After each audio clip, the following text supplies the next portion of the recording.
ॐ सहनाववतु सहनौ भुनक्तु सह वीर्यं करवावहै तेजस्विनावधीतमस्तु मा विद्विषावहै।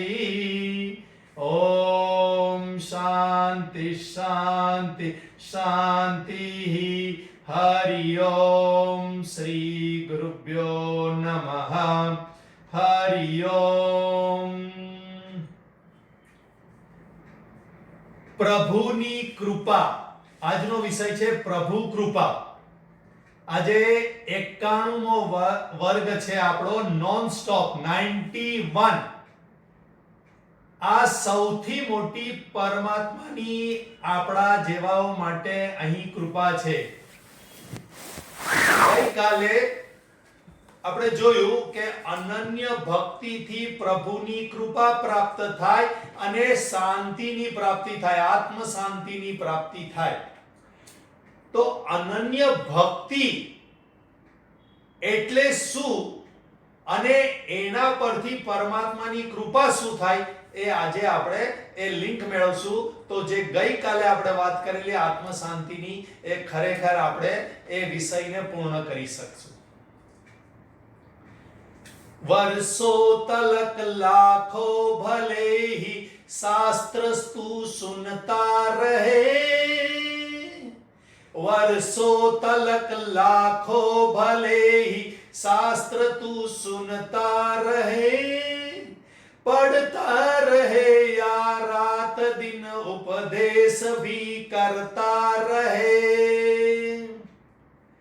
पढ़ता रहे या रात दिन उपदेश भी करता रहे। जब तक बना है भेद में तू भय न तब तक जाएगा।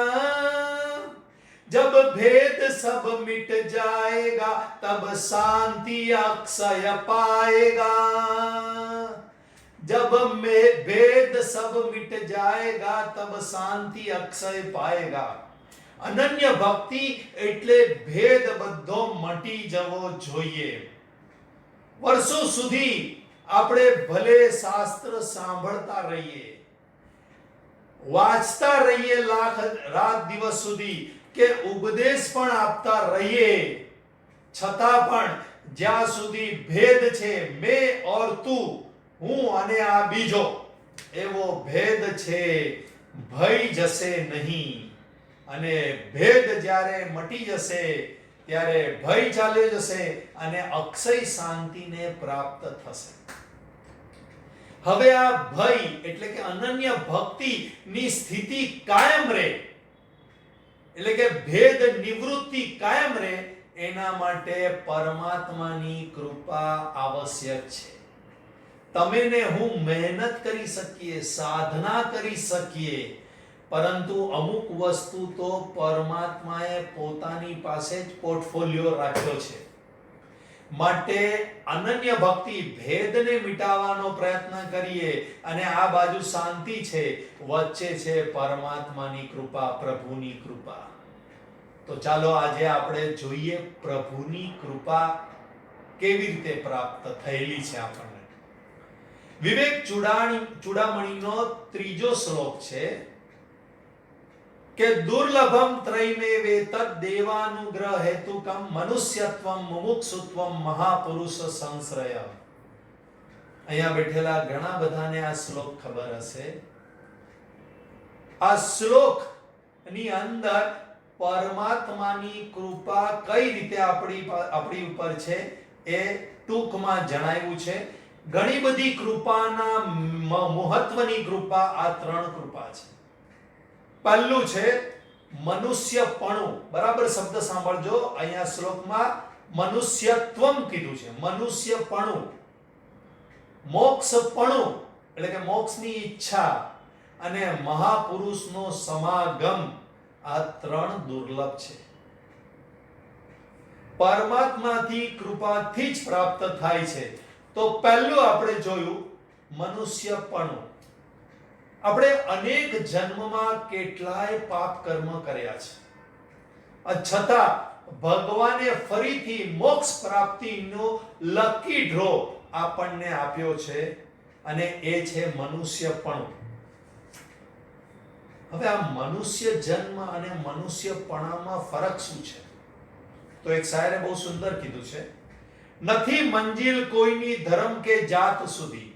આપણા બધાની મંજિલ ધર્મ કે જાત નથી. નથી મંજિલ કોઈની ધર્મ કે જાત સુધી, માણસની મંજિલ માણસાઈની વાત સુધી. મનુષ્ય જન્મ તો મળી ગયો હોય, પણ આ જગતમાં કેટલાય છે તેની અંદર માણસાઈ નથી, તો મનુષ્યપણું નથી. માટે જેનામાં માણસાઈ છે તેવા મનુષ્યને મનુષ્યપણું પ્રાપ્ત છે. અહીં બેઠેલા આપણે બધા જ ભગવાનની કૃપાના પાત્ર છે કે આપણી અંદર માણસાઈપણું છે, એટલે જ મનુષ્યપણું છે, અને એ પણ ભગવાનની કૃપાથી જ પ્રાપ્ત થાય છે. વાર્તા નંબર 1 કુબેરના પૂર્વજન્મની વાર્તા છે. યજ્ઞદત્ત કરીને બ્રાહ્મણ હતો. એના પર સરસ્વતીજી અને લક્ષ્મીજીની મહેર હતી. સરસ્વતીજીની મહેર એટલે ખૂબ શાસ્ત્રજ્ઞ હતો, વેદ પુરાણ ઉપનિષદો નો જ્ઞાતા હતો, ઉપદેશ પણ આપતો હતો અને સારું ધાર્મિક જીવન જીવતો હતો. આ સરસ્વતીજીની કૃપા હતી. અને લક્ષ્મીજીની પણ કૃપા હતી કે ઉપદેશ સારા આપતો હતો, દાન દક્ષિણા પણ ખૂબ મળતી હતી. એને ત્યાં એક પુત્રનો જન્મ થયો. એનું નામ રાખ્યું ગુણનિધિ. પહેલાના જમાનામાં નામ પણ છે ને બહુ એપ્રોપ્રિએટ રાખતા, કે નામના ઉચ્ચારણની સાથે સામેવાળાની અંદર એવી ભાવના થાય. યજ્ઞદત્ત બ્રાહ્મણ હતો. યજ્ઞદત્ત, યજ્ઞ જેણે યજ્ઞને દાન રૂપે લીધેલું છે, યજ્ઞમય જીવન જીવે છે એને યજ્ઞદત્ત કહેવાય. અને ગુણનિધિ, નિધિ એટલે ભંડાર, ગુણનો ભંડાર. પુત્ર.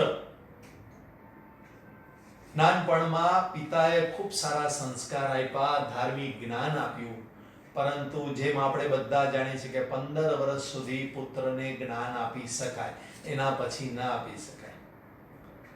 પુત્ર પોતાના નિશ્ચયથી, પોતાની સાવધાનીથી જ, પોતાના સંકલ્પોથી જ સારો માણસ બની શકે છે. તો આ ગુણનિધિ કોઈ કુસંગના પ્રભાવમાં આવી અને જુગાર રમવા લાગ્યો. પિતાનો પૈસો વેડફવા લાગ્યો. સ્નાન સંધ્યા છોડી દીધી. સ્નાન અને સંધ્યા બે સમય તો મિનિમમ. આ આપણા વૈદિક સંસ્કૃતિનો નિયમ છે. સવારે ભગવાનને યાદ કરો અને સાંજના સંધ્યા ટાણે ભગવાનને યાદ કરવાના. બંને સમય સ્નાન કરવાનું. આ ગુણનિધિ આ બંને વસ્તુ છોડી દીધી. શાસ્ત્રના નિંદકો સાથે રહેવા લાગ્યો. હવે આ વસ્તુ પણ બરાબર ઉતારી લેજો કે જે વ્યક્તિ તમારી સામે શાસ્ત્રની નિંદા કરતું હોય એ વ્યક્તિથી પહેલા દૂર થઈ જજો, નહીતર શું થશે એ આ વાર્તામાં આવે છે. કોઈ કનૈયાની નિંદા કરતો હોય, કોઈ મહાવીર સ્વામીની નિંદા કરતો હોય, કોઈ શિવજીની નિંદા કરતો હોય, કોઈ શાસ્ત્રમાં કહેવાય આ બધી બકવાસ છે, આવું કંઈ પણ બોલે, રામાયણ વિશે, ભાગવત વિશે, કોઈના પણ વિશે, કોઈ પરમાત્મા વિશે કે કોઈ શાસ્ત્ર વિશે, એનાથી દૂર રહે. ગુણનિધિએ આવું નહીં કર્યું.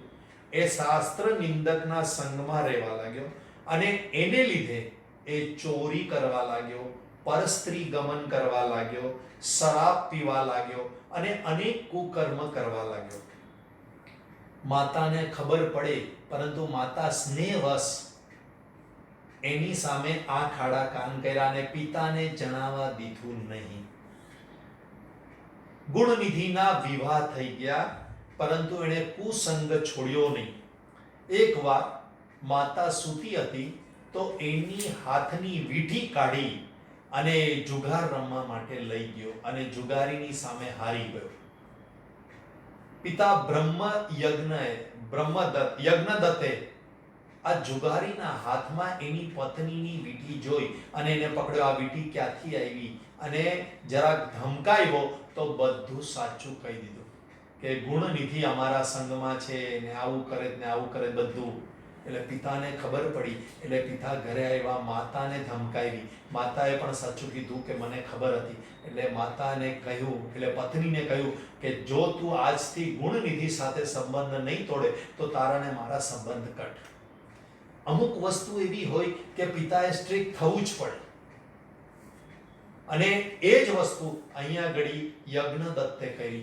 પત્ની અને પતિના થોડા ઘણા મીઠા ઝઘડા થયા. આ ગુણનિધિએ સાંભળ્યું, એ લજ્જિત થઈ ગયો અને એને થયું કે મારે લીધે માતા પિતાના ઝઘડા થાય છે, માટે એ ઘર-બાર છોડી અને જંગલ તરફ ચાલ્યો ગયો. પરંતુ કંઈ કર્યું નહોતું કામકાજ, એટલે ભૂખ્યો હતો તો બહુ દુખી હતો. ત્યાં એને રસ્તામાં શિવ ભક્તોની ટોળી જોઈ અને એ બધો સરસામાન લઈને જતા હતા અને એમાં આ ગુણનિધિને સ્મેલ આવી, મીઠાઈની સુગંધ આવી. એટલે ગુણનિધિને થયું કે આ લોકોની પાસે કંઈ ખાવાનો સામાન છે. એટલે ગુણનિધિ એ લઈ અને આ શિવ ભક્તોની પાછળ પાછળ ગયો. શિવ ભક્તો મંદિરે પહોંચી ગયા અને એ દિવસ હતો શિવરાત્રીનો. સાંજના સમયે પહોંચ્યા, બધાએ વ્રત રાખ્યું હતું, પૂજા કરી, આખી રાત શિવરાત્રીની પૂજા કરી. ગુણનિધિ પણ એની સાથે જાગતો રહ્યો, કારણ શું કે એને ભોજનની ભૂખ બહુ લાગી હતી. સવારના પ્રહોરમાં પૂજા પતી, લોકો થોડાક થાકી ગયા હતા એટલે નિંદ્રા આવી ગઈ, લોકોને આરામ કરતા હતા. આ ગુણનિધિએ મોકો શોધ્યો અને એણે મીઠાઈઓ લીધી અને ખાઈ લીધી અને અમુક મીઠાઈઓ પોતાની પાસે ચોરી લીધી અને અમુક સામાન ચોરીને ભાગવા લાગ્યો. ત્યાં કોઈક એક જણને એનો પગ અડી ગયો અને જાગી ગયો અને ચોર ચોર બૂમ મારી. તો નગર સે રક્ષક હોય એ મંદિરની બહાર દોડીને જતો હતો. ત્યાં નગર રક્ષક હતો, એને તીર માર્યું અને ગુણનિધિ મૃત્યુ પામ્યો. યમદૂતો આ ગુણનિધિને લેવા માટે આવ્યા, પરંતુ બીજી બાજુ શિવજી એના ગણોને મોકલ્યા કે જાઓ ગુણનિધિને લઈને આવો, કારણ એને શિવરાત્રીનું વ્રત કર્યું છે અને શિવરાત્રીના દિવસે મૃત્યુ પામ્યો છે. ગુણનિધિને લેવા આવ્યા. યમદૂતોને સમજાવ્યું કે ભાઈ આને તમે ન લઈ જઈ શકો, આ તો શિવજીનો આદેશ છે, શિવજી પાસે આને લઈ જવાનો છે, કારણ એને શિવરાત્રીનું વ્રત રાખ્યું હતું, પૂજા પાઠ કરી અને પ્રસાદ પણ ગ્રહણ કર્યો હતો. એટલે આ ગુણનિધિને શિવજી લઈ ગયા અને એને ભગવાન શિવજીની કૃપાથી બીજા જન્મમાં કલિંગ દેશનો રાજા બનાવવામાં આવ્યો અને મોટો શિવ ભક્ત બન્યો. અને એના પછીના જન્મમાં એ યક્ષ કુબેર બન્યો. આમ પરમાત્માની કૃપાથી એક જુગારી, એક દારૂડિયો, એક ચોર, એના કેટલાય પાપ કર્મ હતા અને છતાંય ભગવાનની એક અમી દ્રષ્ટિ કે ચલો બધું કર્યું, વાંધો નહીં, એક શિવરાત્રીનું વ્રત કર્યું, ચલો હજી એક મનુષ્ય જન્મ આપો. આવી જ રીતે તમને ને મને આવો મનુષ્ય જન્મ મળ્યો છે. આપણે આ જન્મમાં પણ અજાણતા ને જાણતા કેટલાય પાપ કર્યા, તો પહેલાના જન્મમાં તો કેટલાય કર્યા છે, પરંતુ ઈશ્વરની કૃપાથી મનુષ્ય જન્મ, મનુષ્યપણું મળ્યું છે. આ બરાબર ધ્યાનમાં રાખજો. બીજું, ઈશ્વરની કૃપાથી મોક્ષની ઈચ્છા, મુમુક્ષુતા પ્રાપ્ત થાય છે. મનુષ્યપણું હોય ઘણાની અંદર, સારું જીવન પણ જીવતા હોય, પરિવારને સંભાળે, પૈસો ભેગો કરે, મોજશોખ કરે અને કરાવે પણ ખરા, તેમ થોડી ઘણી સેવા કરે, દાન કરે, પણ પરમાત્માને પ્રાપ્ત કરવાની તીવ્ર જિજ્ઞાસા કે ઈચ્છા ન થાય, એટલે એમ જ વૃદ્ધ થઈ અને એ મૃત્યુ પામે છે. મુમુક્ષા પણ પરમાત્માની કૃપાથી જ પ્રાપ્ત થાય, નહીતર જીવન એમનું એમ જ ખાઓ પીઓ ને મજા કરો એમાં જ પસાર થઈ જાય. ઈટ ડ્રિંક એન્ડ બી મેરી એમાં જ પસાર થઈ જતું હોય છે. વાર્તા નંબર 2. વાર્તાનું નામ છે મનવો બહુરૂપિયો. પહેલાના જમાનામાં ગામોમાં અમુક વ્યક્તિ એવા હોય, એકાદ બે વ્યક્તિ હોય કે જે બહુરૂપીઓ હોય. બહુરૂપીઓ એટલે અલગ અલગ વેશ ભજવે ગામમાં અને લોકોને ખુશ કરે અને બક્ષિસ મેળવે, આનંદ કરાવે. કોઈક વાર બ્રાહ્મણનો રૂપ લે, કોઈ વાર સાધુનું રૂપ લે, કોઈ વાર જોકરનું રૂપ લે. બસ કામ એનું એવું જ, અને એને પણ મજા આવે અને ગામવાળાને પણ મજા આવે. એવી રીતે બહુરૂપીઓ હતો. એનું નામ હતું મનવો. હવે પોતાના ગામમાં તો બહુ વખત સુધી અલગ અલગ રૂપો લીધા, એટલે એને વિચાર્યું કે ચલો બાજુનું મોટું ગામ છે એમાં જઈએ અને આપણી કળા દેખાડીએ. બાજુના ગામમાં ગયો અને ત્યાં પૂછ્યું. એને જવાબ મળ્યો કે અહીંયા બે મોટા શેઠ રહે છે, નથમલ અને નૂર અલી. આ બે પાક્કા મિત્રો છે અને એ બે શેઠ છે. એટલે મનવા બહુરૂપિયાએ નક્કી કર્યું કે ચલો નથમલને આપણે મળવા જઈએ. આરબ સોદાગરનું રૂપ લીધું અને નથમલને મળવા ગયો અને ધંધાની બહુ મોટી મોટી વાત કરી. અને વાણીઓ હોય એટલે ધંધાનો લોભી તો હોય જ.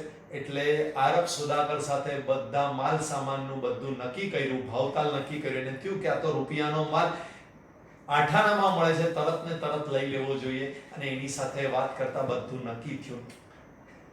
નથમલ ને ત્યાંથી મનવો બહુરૂપિયો બહાર નીકળ્યો, દરવાજા પર મૂકવા માટે આવ્યો, કારણ કે મોટો સોદાગર હતો, માલ મળવાનો હતો સસ્તામાં, એટલે બહાર સુધી મૂકવા આવ્યો.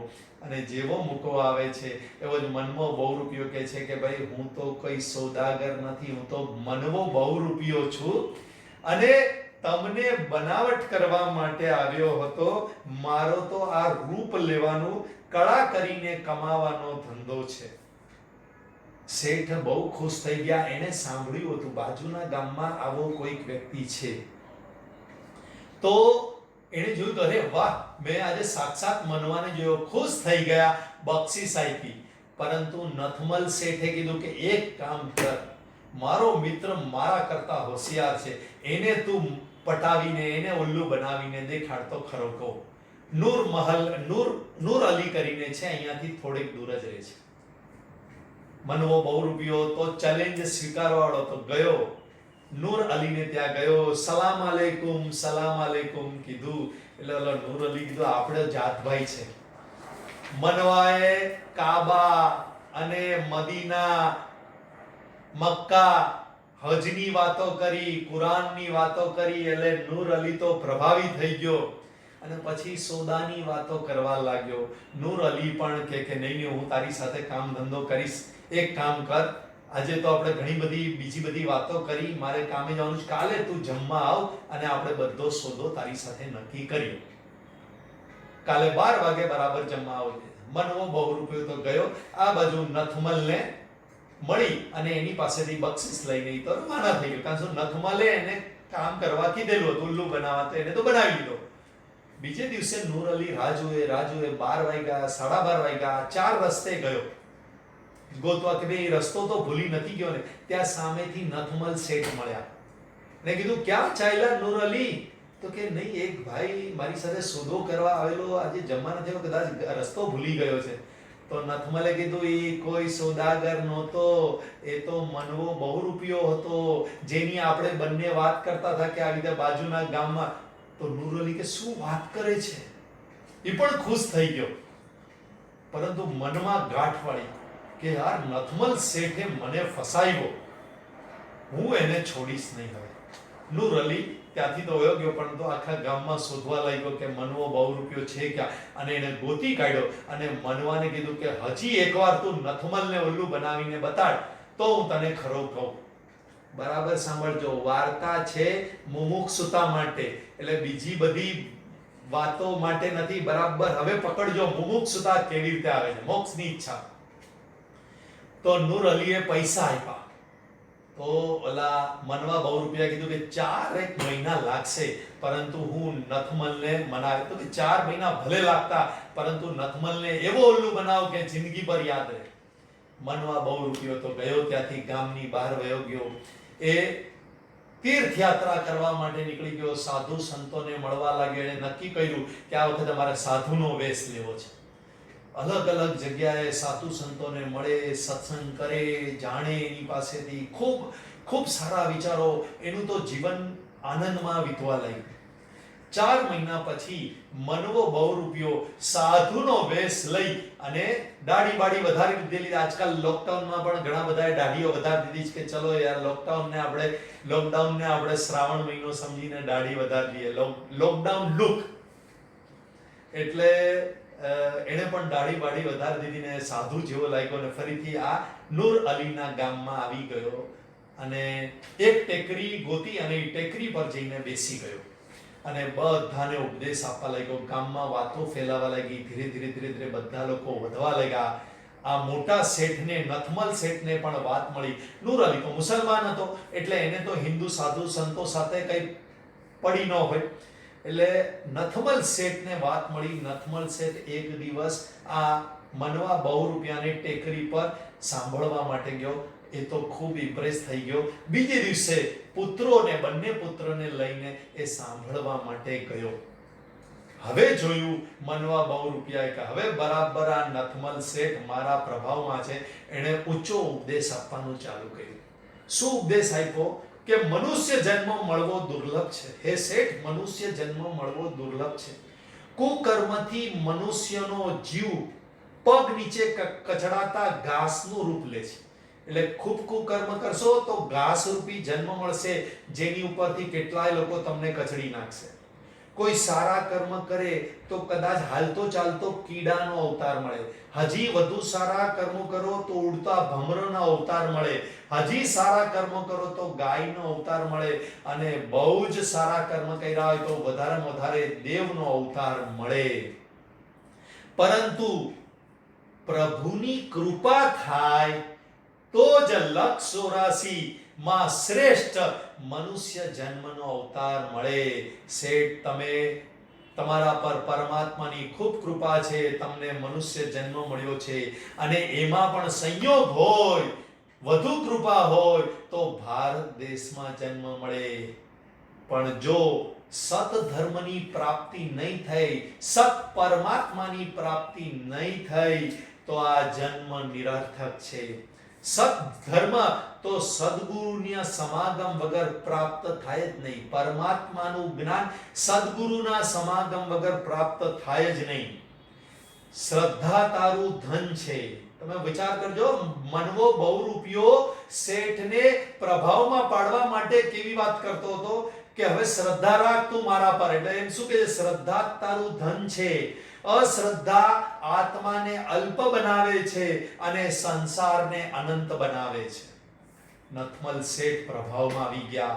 એનાથી વધારે એના બે દીકરાઓ પ્રભાવમાં આવી ગયા કે યાર મનુષ્ય જન્મ મેળવીને આપણે કામ ધંધામાં જ, વેપારમાં જ જીવન કાઢ્યું. ઘરે ગયા બંને ત્રણેય જણ અને ખૂબ વિચાર વિમર્શ કરતા ચિંતન કરતા વિચાર કર્યો.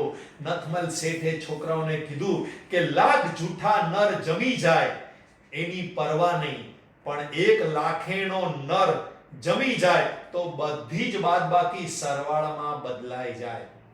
બહુ સુંદર ગુજરાતી ભાષાઓ વાપરવામાં આવે કે લાખ લોકો ખોટું કરી જાય કે જમી જાય કે પૈસો લૂંટી જાય તો વાંધો નહીં, પણ એક વ્યક્તિ, એક સદગુણી વ્યક્તિને આપણો પૈસો જો એના ઘર સુધી પહોંચે તો આપણો બધો પૈસો પવિત્ર બની જાય. એક સારા માણસને આપણે દાન આપીએ તો આપણો બધો પૈસો પવિત્ર બની જાય. એવી રીતે અહીંયા ભિક્ષાની વાત કરી છે. નથમલ શેઠે મનવા બહુરૂપિયાને ટેકરી પર જઈને ખૂબ વિનંતી કરી કે તમે અમારા ઘરે ભિક્ષા લેવા માટે આવો. અને મનવો બહુરૂપિયો ભિક્ષા લેવા માટે આવે છે. ફરી ઉપદેશ આપે છે, પ્રભાવમાં થઈ જાય. પરંતુ હવે મનવો બહુરૂપિયો જતો હતો. હવે આ વેશ પૂરો થઈ ગયો હતો, પરંતુ મનવા બહુરૂપિયાથી બોલાયું નહીં કે હું મનવો બહુરૂપિયો છું, હું તમને ઉલ્લુ બનાવવા આવ્યો છું. નીકળી તો ગયો, ટેકરી પર ગયો, અશાંત થઈ ગયો. અરે મારું કામ પૂરું થઈ ગયું, પરંતુ મારાથી કહેવાયું કેમ નહીં. એણે ખૂબ વિચાર કર્યો કે હું શું કરું.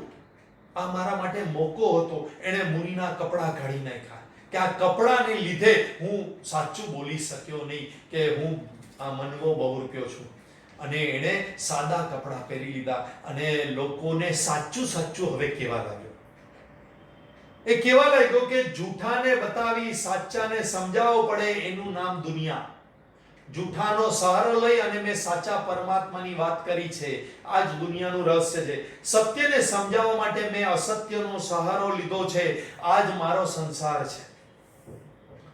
આવી રીતે બધું સાચું સાચું લોકોને બોલવા લાગ્યો, પરંતુ લોકો એમ સમજવા લાગ્યા કે આ મજાક કરે છે, આપણી પરીક્ષા કરે છે.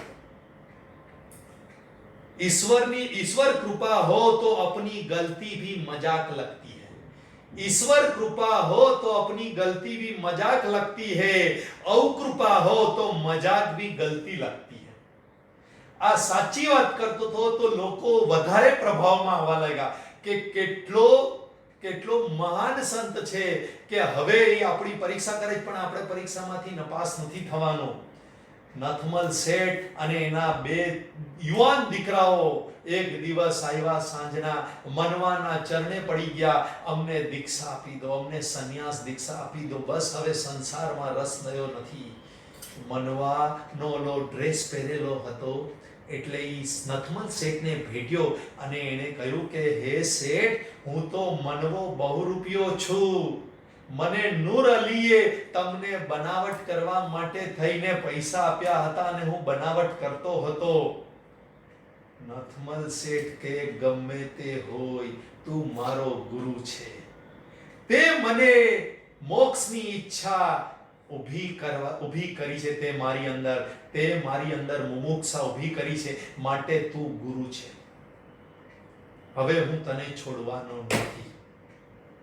આ વાત સાંભળીને મનવા બહુરૂપિયાની અંદર પરિવર્તન આવી ગયું. પરમાત્માની કૃપા થઈ ગઈ એની અંદર, અને એની અંદર પણ મોક્ષની ઈચ્છા પ્રાપ્ત થઈ ગઈ. કે આ ખોટો વેશ લીધો છે છતાં પણ સાચી મુમુક્ષા પ્રાપ્ત થાય છે. તમે કે હું કોઈ દિવસ ચિંતા કરતા નહીં.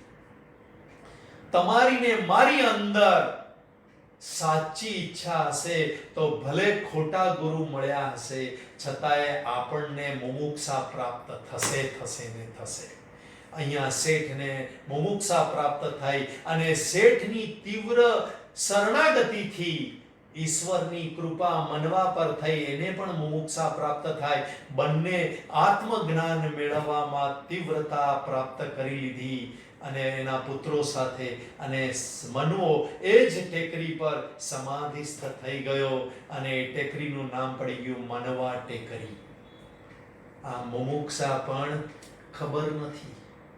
બનાવટ કરનારને પણ મુમુક્ષા ભગવાન ઊભી કરી શકે એમ છે, અને બનાવટી સાધુને માનનારને પણ ભગવાન મુમુક્ષા ઊભી કરી શકે એમ છે. માટે આપણે ભગવાનને પ્રાર્થના કરીએ કે ભગવાન મારી અંદર પણ આવી મુમુક્ષા ઊભી કરજે. ત્રીજું, મહાપુરુષનું સમાગમ. મનુષ્યપણું અને મોક્ષની ઈચ્છા થાય કોને લીધે? વૈરાગ્યને લીધે. પણ કળિયુગમાં સાચા મહાપુરુષ મળવા દુર્લભ છે. સાચું જ્ઞાન આપનાર અને સાચું સમજાવનાર તો ઈશ્વરની કૃપાથી જ પ્રાપ્ત થાય. મનવાએ સાચું સમજાવ્યું ખરા, એ જ ઈશ્વરની કૃપા હતી. ખોટો ઉપદેશ નથી આપ્યો એણે. ઉપદેશ તો સાચો જ આપ્યો હતો, પરંતુ એ હતો ખોટો. નહીતર સાધુ સંતો ધંધે લગાડી દે છે.